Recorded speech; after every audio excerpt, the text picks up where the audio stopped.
Here is the sausage and egg muffin again, except now it's actually in a low-carb English muffin, made mainly with almond flour and egg. Although I omitted the egg yolk from the recipe, and it has kind of resulted in having a way less volume, but also the fact that I just do not have a ramekin the right size and shape for making one of these. This was actually cooked in a cereal bowl. Thanks to a tip from NFTU, the sausage patties are way closer to what I was trying to go for. NFTU basically just told me, hey, don't use the smash burger method. Shape them by hand and freeze them, then cook them from frozen, and it just made all the difference. They taste even better. And I poached the egg instead of frying it. Like, you could debate, well, maybe I should cook the egg in butter because it adds more, changes the fat to carb ratio. But on the other hand, cooking it in butter also adds more calories. Let's also just tear off a bit of the muffin. Yeah, it's not dominated by the eggy flavor because I omitted the yolk, but again, it has severely affected the volume of the actual muffins. So I'm going to have to workshop the recipe a little bit, but I'll put the link to it in the description.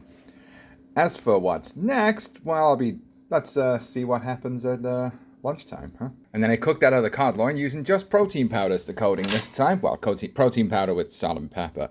So I noticed that the protein powder did cook way faster on the outside than the pork rinds did.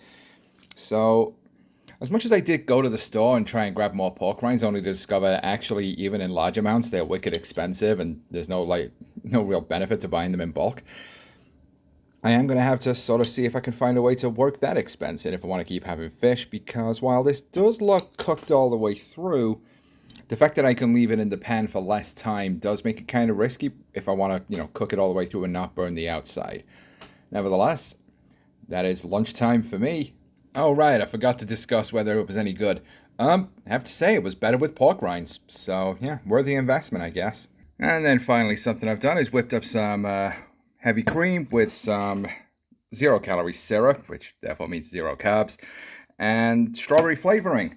No food coloring, didn't seem like it needed it. And then after freezing it for a few hours, now the issue with what sweetener you use when you're making pseudo ice cream is I so far haven't seemed to manage to use one that doesn't turn it into a complete brick. So I had to leave it in the refrigerator for like an hour, and it's still pretty hard. But I'm going to attempt to eat this.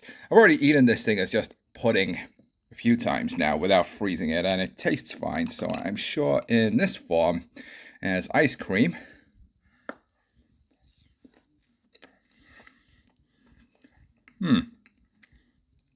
yeah, it's not half bad.